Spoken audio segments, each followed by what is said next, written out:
PingSunday has the special permission of Coach Chen Kangning. Please don't upload the video without the permission of Coach Chen and PingSunday. I'm done. I'm getting old and can't sit still.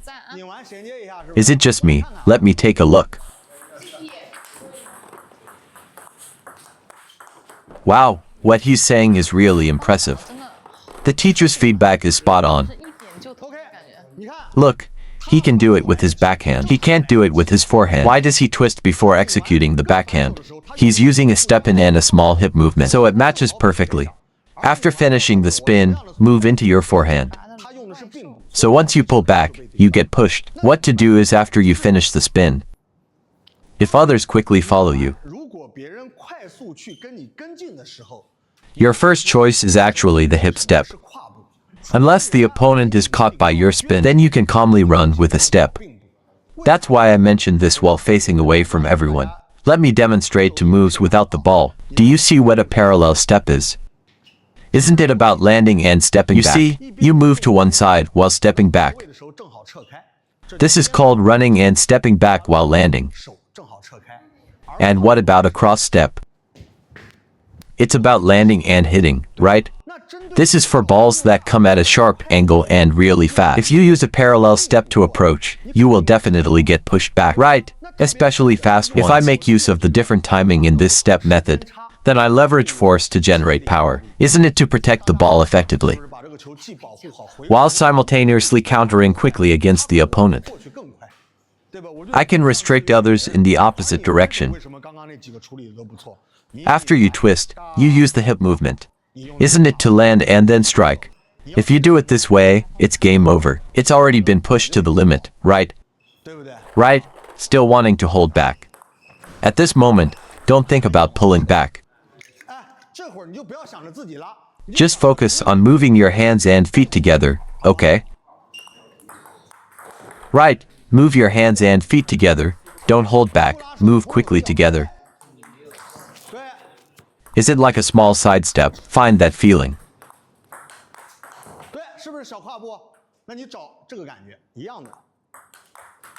Right, once you pull back, it becomes ineffective.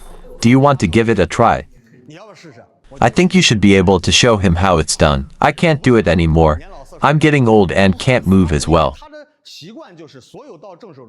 He only uses one style of movement, whether you're fast or slow. I just use the shuffling step, right? That doesn't quite fit. If you call me fast, then you're fast too. If I'm slow, you're slow as well. You can completely rely on the shuffling step. Just go for it, right? But if the ball is coming in very fast at a sharp angle, still using the shuffling step, isn't that a bit unreasonable? You should give this a try. Show him a demonstration. I believe you can do it. Good looking.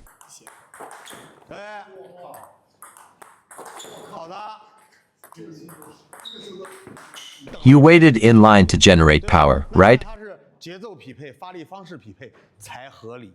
Otherwise, how can it be called reasonable? Come on, give me a few more.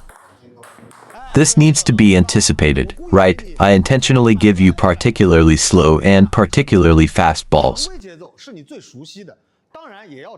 because this is the rhythm you play the most, but don't overlook it. This kind of unconventional rhythm occurs when someone sends a ball particularly fast.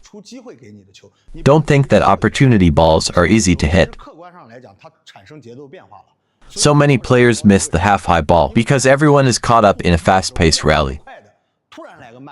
If you don't adjust in time, it's easy to miss it. That's why missing the half-high ball can be so frustrating. It's because you're still in the rhythm of the previous rally. If you don't adapt quickly, issues will arise. So when we train, I think we need to practice the regular rhythm. Give him a relatively extreme rhythm. It's about the ability to adapt to changes in rhythm and force application. Only by practicing this way can he reach another level. Exactly. Wait for the right moment to strike. Wow, the ball broke through easily. Relay with a small step, right? Was there hesitation in his shot? This means he hasn't adjusted to his best performance. When he makes a move, He's still a bit unsure. That's why you hesitate. I mentioned something about this when I spoke with them in the afternoon. I said many coaches tell athletes and us enthusiasts to be bold and meticulous. Actually, I think it's the opposite. It should be meticulous first, then bold. Should we closely observe our opponent's shots, pay attention to their movements? This requires careful consideration. After making an accurate second judgment, you need to adjust your mindset carefully, right? Once these preparations are set, be bold when playing the ball. Why is it important to be decisive and resolute? If you're bold but not careful, it can lead to disaster. They will sense that something is off. If they hesitate and adjust again, doubts will start to creep in. So being bold and cautious in your counterattack.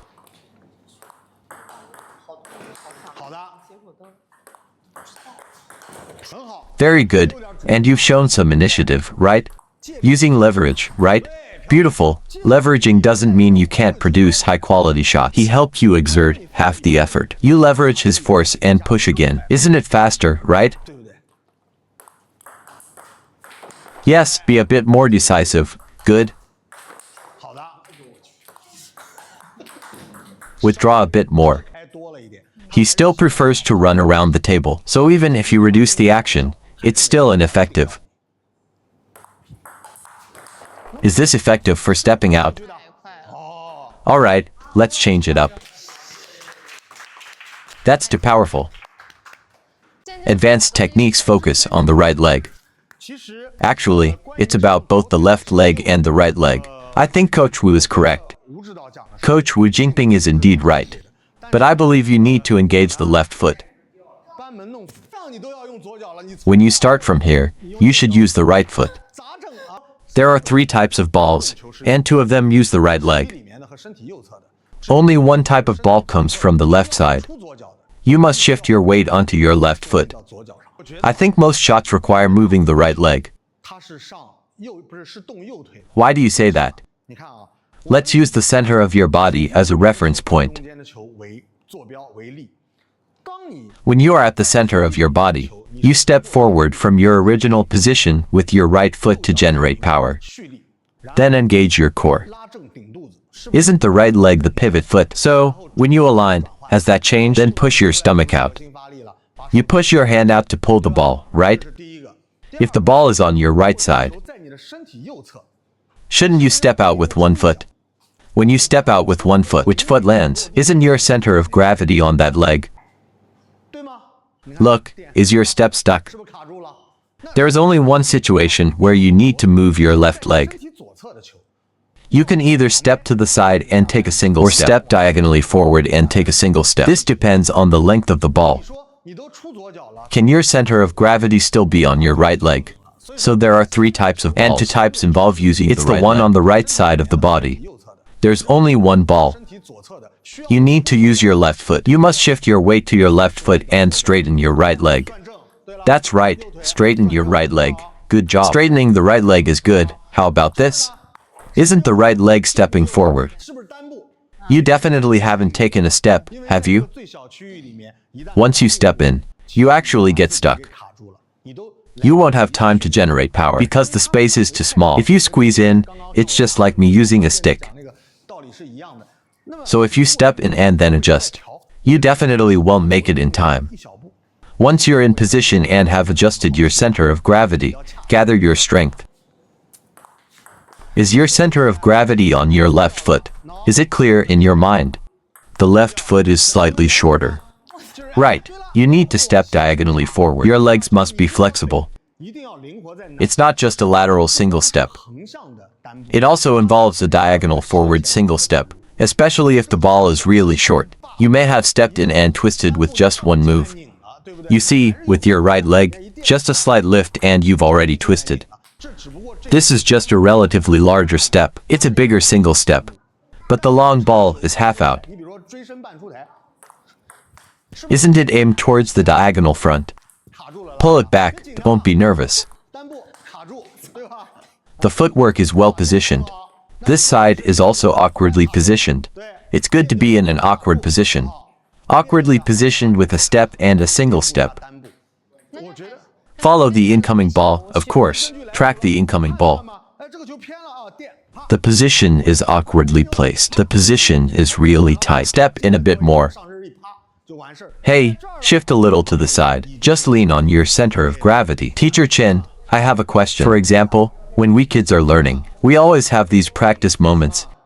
Where is your center of gravity? What is basic practice? In basic practice, if you return from forehand to backhand, you will certainly come back here, right? Think about why I stand here. For this ball, I definitely need to step in and then take a single step. So in this case, you'll be using your left foot. Right? Got it. Got it. Okay. Thank you, everyone. Thank you, everyone. Read more about table tennis on my blog, PingSunday.com. Get free ebook and coaching advices. See you in the next video.